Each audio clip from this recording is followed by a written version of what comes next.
ओम साई राम। साईं सच्चरित्र अध्याय 2। ग्रंथ लेखन का ध्येय कार्य प्रारंभ में असमर्थता और साहस, गर्मागर्म बहस, अर्थपूर्ण उपाधि हेमंत पंत, गुरु की आवश्यकता। गत अध्याय में ग्रंथकार ने अपने मौलिक ग्रंथ श्री साईं सच्चरित्र में उन कारणों पर प्रकाश डाला था जिनके द्वारा उन्हें ग्रंथ रचने के कार्य को आरंभ करने की प्रेरणा मिली। अब वे ग्रंथ पठन के योग्य अधिकारियों तथा अन्य विषयों का इस अध्याय में विवेचन करते हैं। ग्रंथ लेखन का हेतु।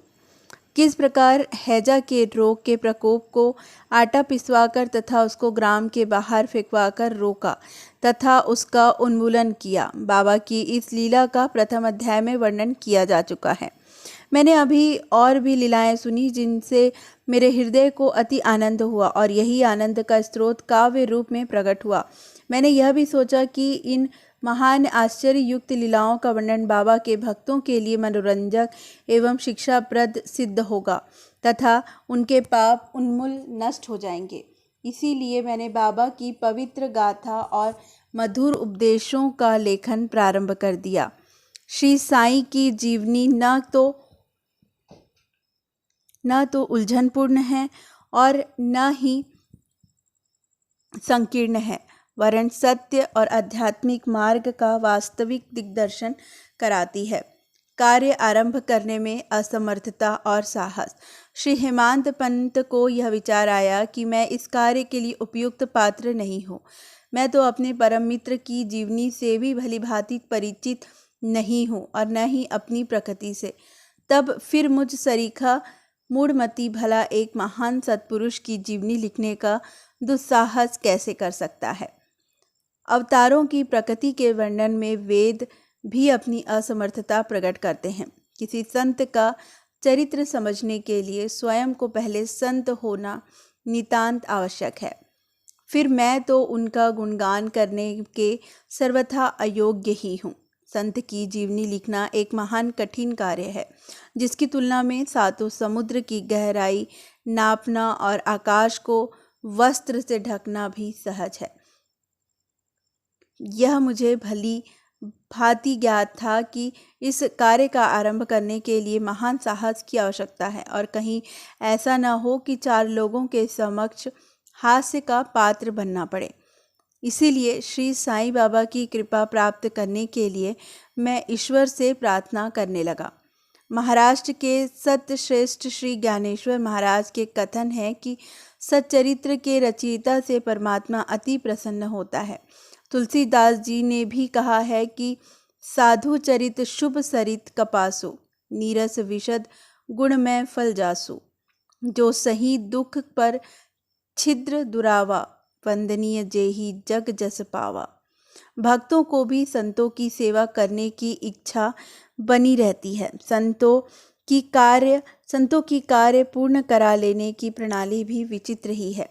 यथार्थ प्रेरणा तो संत ही किया करते हैं, भक्त तो निमित्त मात्र, या कहिए कि कार्य पूर्ति के लिए एक यंत्र मात्र है।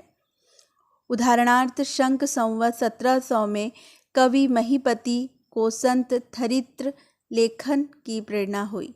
संतों ने अंतः प्रेरणा की और कार्य पूर्ण हो गया। इसी प्रकार शंख संवत 1800 में श्री दासगणु की सेवा स्वीकार हुई।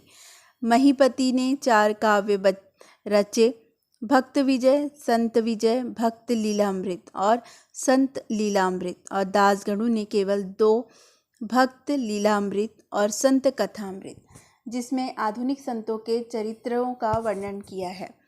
भक्त लीलामृत के अध्याय 31, 32 और 33 तथा संत कथामृत के 97वें अध्याय में श्री साईं बाबा की मधुर जीवनी तथा अमूल्य उपदेशों का वर्णन सुंदर और रोचक ढंग से किया गया है। पाठकों से इनके पठन का अनुरोध है। इसी प्रकार श्री साईं बाबा की अद्भुत लीलाओं का वर्णन एक बहुत सुंदर छोटी सी पुस्तक श्री साईं बाबा भजनमाला में किया गया है। इसकी रचना बांद्रा की श्रीमती सावित्रीबाई रघुनाथ तेंदुलकर ने की है। श्री दासगणु महाराज ने भी श्री साईं बाबा पर कई मधुर कविताओं की रचना की है। एक और भक्त अमीदास भवानी मेहता ने भी बाबा की कुछ कथाओं को गुजराती में प्रकाशित किया है। साई प्रभा नामक पत्रिका में भी कुछ लीलाएं शिरडी के दक्षिणा भिक्षा संस्थान द्वारा प्रकाशित की गई है। अब प्रश्न यह उठता है कि अब श्री साईनाथ महाराज के जीवन पर प्रकाश डालने वाला इतना साहित्य उपलब्ध है, तो फिर एक ग्रंथ साईं सच्चरित्र रचने की आवश्यकता ही कहाँ पैदा होती है। इसका उत्तर केवल यही है कि श्री साईं बाबा की जीवनी सागर के सदृश अगाध, विस्तृत और अथात है। यदि इसमें गहरे गोता लगाया जाए, ज्ञान एवं भक्ति रूपी अमूल्य रत्नों की सहज ही प्राप्ति हो सकती है, जिनसे मुमुक्षुओं को बहुत लाभ होगा। श्री साईं बाबा की जीवनी, उनके दृष्टांत एवं उपदेश महान आश्चर्य से परिपूर्ण है। दुख और दुर्भाग्य ग्रस्त मानवों को इनसे शक्ति और सुख प्राप्त होगा तथा लोक व परलोक में निश्चय ही प्राप्ति होगी। यदि श्री साईं बाबा के उपदेशों का जो वैदिक शिक्षा के समान ही मनोरंजक और शिक्षाप्रद है, ध्यानपूर्वक श्रवण एवं मनन किया जाए तो भक्तों को अपने मनोवांछित फल की प्राप्ति हो जाएगी, अर्थात ब्रह्म से अभिन्नता, अष्टांग योग की सिद्धि और समाधि, आनंद आदि की प्राप्ति सरलता से हो जाएगी। यह सोचकर ही मैंने चरित्र की कथाओं को संकलित करना प्रारंभ कर दिया। साथ ही यह विचार भी आया कि मेरे लिए सबसे उत्तम साधना भी केवल यही है। जो भोले भाले प्राणी श्री साईं बाबा के दर्शनों को तरसते हैं, जिनके नेत्र उन्हें देखने में सफल नहीं हो पाए, वे सौभाग्य से वंचित रहे हैं, उन्हें यह चरित्र अति आनंददायक प्रतीत होगा। अंततः मैंने श्री साईं बाबा के उपदेश और दृष्टांतों की खोज प्रारंभ कर दी, जो कि उनकी असीम ही सहज प्राप्त अनुभूतियों का निचोड़ था। मुझे बाबा ने प्रेरणा दी और मैंने भी अपना अहंकार उनके श्री चरणों पर निछावर कर दिया।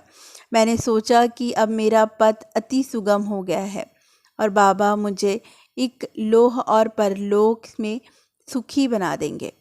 मैं स्वयं बाबा की आज्ञा प्राप्त करने का साहस नहीं कर सकता था। अंततः मैंने श्री माधवराव उपनाम श्यामा से, जो कि बाबा के अंतरंग भक्तों में से थे, इस हेतु प्रार्थना की। उन्होंने इस कार्य के निमित्त श्री साईं बाबा से विनम्र शब्दों में इस प्रकार प्रार्थना की कि ये अन्ना साहेब आपकी जीवनी लिखने के लिए अति उत्सुक हैं, परंतु आप कृपया ऐसा न कहना कि मैं तो केवल एक फ़कीर हूँ तथा मेरी जीवनी लिखने की आवश्यकता ही क्या है।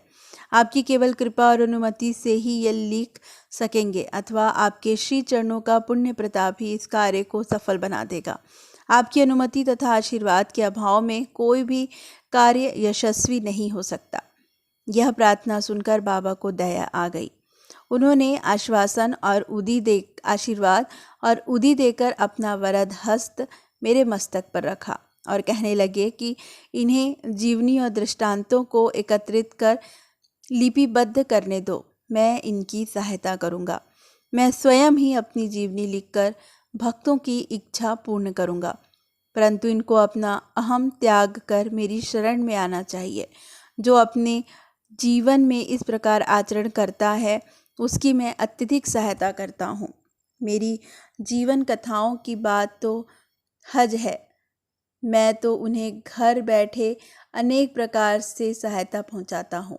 जब उनका अहंकार पूर्णतः नष्ट हो जाएगा और खोजने पर लेश मात्र भी न मिलेगा, तब मैं इनके अंतःकरण में प्रकट होकर स्वयं ही अपनी जीवनी लिखूंगा।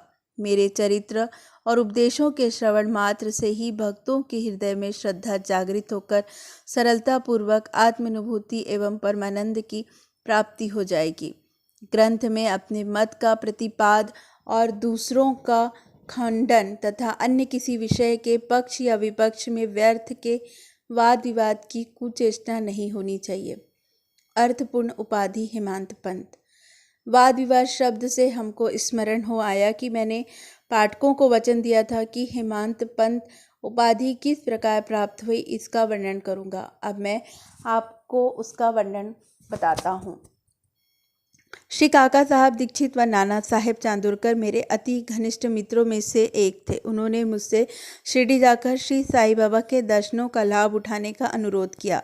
मैंने उन्हें वचन दिया, परंतु कुछ बाधा आ जाने के कारण मेरी शिरडी यात्रा स्थगित हो गई। मेरे एक घनिष्ठ मित्र का पुत्र लोनावला में रोगग्रस्त हो गया था। उन्होंने सभी संभव भौतिक तथा आध्यात्मिक उपचार किए, परंतु सभी प्रयत्न निष्फल हुए और ज्वर किसी प्रकार भी कम न हुआ। अंत में उन्होंने अपने गुरुदेव को उसके सिरहाने ज्वर बिठा लाया, परंतु परिणाम पूर्ववत ही हुआ। यह घटना देखकर मुझे विचार आया कि जब गुरु एक बालक के प्राणों की भी रक्षा करने में असमर्थ है, तब उनकी उपयोगिता ही क्या है, और जब उनमें कोई सामर्थ्य ही नहीं, तब फिर शिरडी जाने से क्या प्रयोजन।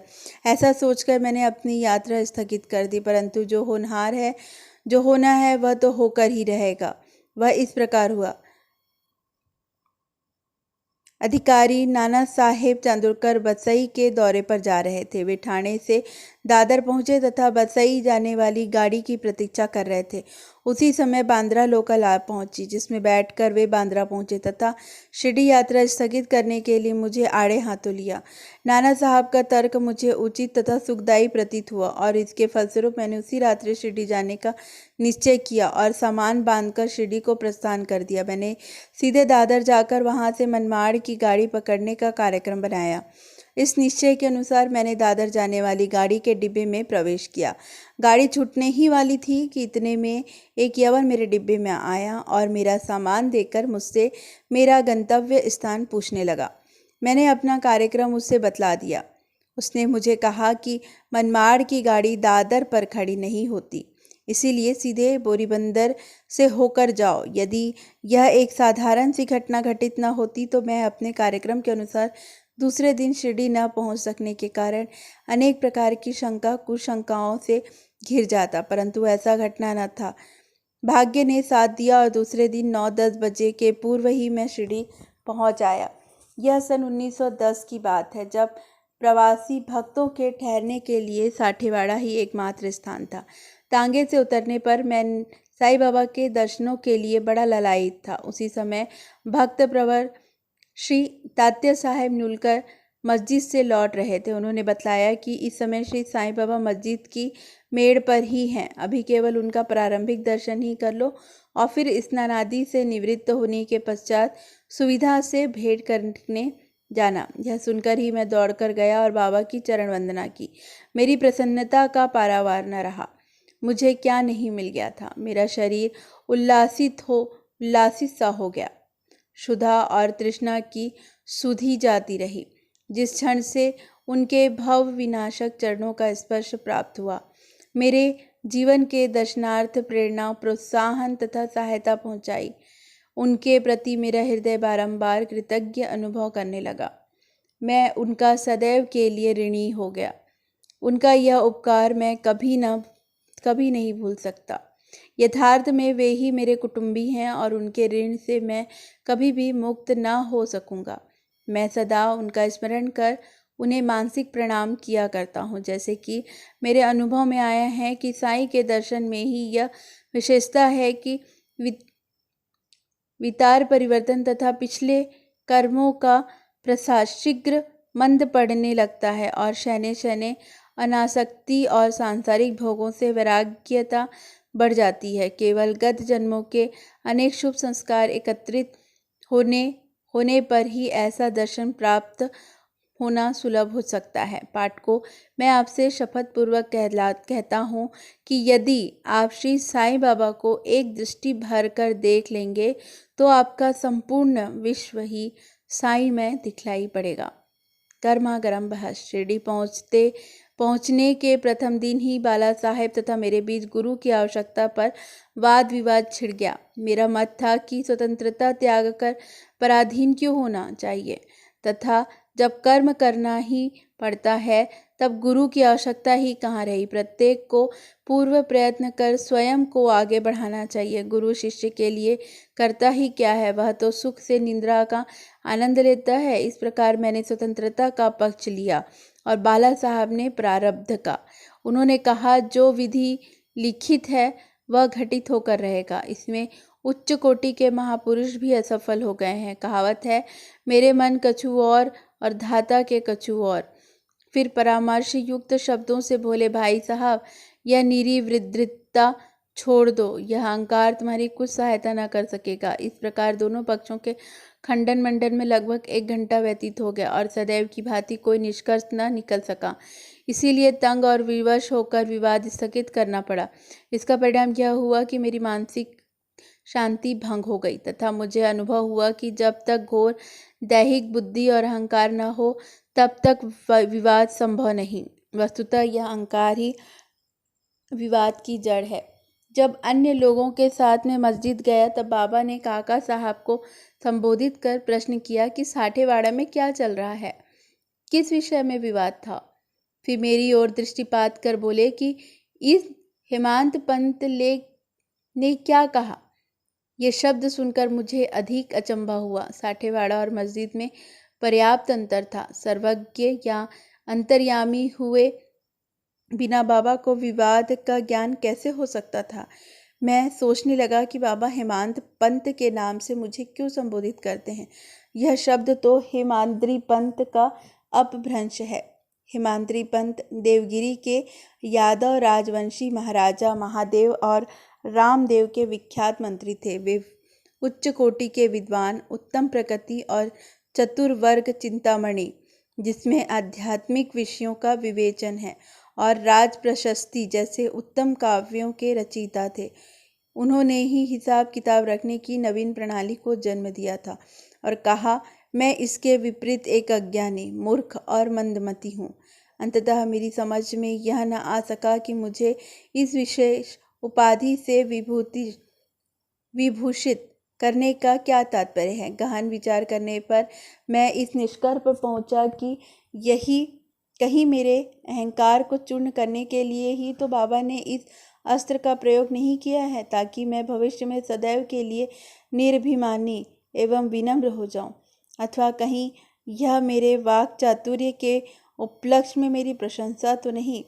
भविष्य पर दृष्टिपात करने से प्रतीत होता है कि बाबा के द्वारा हेमंत पंत की उपाधि से विभूषित करना कितना अर्थपूर्ण और भविष्य गोचर था। सर्वविदित है कि कालांतर में दाभोलकर ने श्री साईं बाबा संस्थान का प्रबंध कितने सुचारू एवं दृढ़तापूर्वक ढंग से किया था। हिसाब किताब आदि कितने उत्तम प्रकार से रखे तथा साथ ही साथ महाकाव्य साईं सच्चरित्र की रचना भी की। इस ग्रंथ में महत्वपूर्ण और आध्यात्मिक विषयों जैसे ज्ञान, भक्ति, वैराग्य, शरणागति व आत्मनिवेदन आदि का समावेश है। गुरु की आवश्यकता। इस विषय में बाबा ने क्या उद्गार प्रकट किए, इस पर हेमंत पंत द्वारा लिखित कोई लेख या स्मृति पत्र प्राप्त नहीं है, परंतु काका साहब दीक्षित ने इस विषय पर उनके लेख प्रकाशित किए हैं। बाबा से भेंट करने के दूसरे दिन हेमंत पंत और काका साहब ने मस्जिद में जाकर गृह लौटने की अनुमति मांगी। बाबा ने स्वीकृति दे दी। किसी ने प्रश्न किया, बाबा कहाँ जाएं? उत्तर मिला, ऊपर जाओ। प्रश्न, मार्ग कैसा है? बाबा, अनेक पथ है, यहाँ से भी एक मार्ग है, परंतु यह मार्ग दुर्गम है तथा सिंह और भेड़िए भी मिलते हैं। काका साहब, यदि पथ प्रदर्शक भी साथ हो तो? बाबा, तब कोई कष्ट न होगा। मार्ग प्रदर्शक तुम्हारी सिंह और भेड़ियों और खंदकों से रक्षा कर तुम्हें सीधे निर्दिष्ट स्थान पर पहुंचा देगा, परंतु उसके अभाव में जंगल में मार्ग भूलने या गड्ढों में गिर जाने की संभावना है। दाभोलकर भी उपर्युक्त प्रसंग के अवसर पर वहां उपस्थित थे। उन्होंने सोचा कि जो कुछ बाबा कह रहे हैं वह गुरु की आवश्यकता क्यों है। इस प्रश्न का उत्तर है साई लीला भाग 1 संख्या 5 व पृष्ठ 47 के अनुसार उन्होंने सदा के लिए मन में यह गांठ बांध ली कि अब कभी इस विषय पर वाद विवाद नहीं करेंगे कि स्वतंत्रता और परतंत्र व्यक्ति आध्यात्मिक विषयों के लिए कैसा सिद्ध होगा। प्रत्युत्तर, इसके विपरीत यथार्थ में परमार्थ लाभ केवल गुरु के उपदेश से ही किया गया है, जिसमें लिखा है कि राम और कृष्ण महान अवतारी होते हुए भी आत्मानुभूति के लिए राम को अपने गुरु वशिष्ठ और कृष्ण को अपने गुरु सांदीपनि की शरण में जाना पड़ा था। इस मार्ग में उन्नति प्राप्त करने के लिए केवल श्रद्धा और धैर्य ही 2 गुण सहायक हैं। श्री सद्गुरु साईनाथ अर्पणम वस्तु। शुभ अवतु।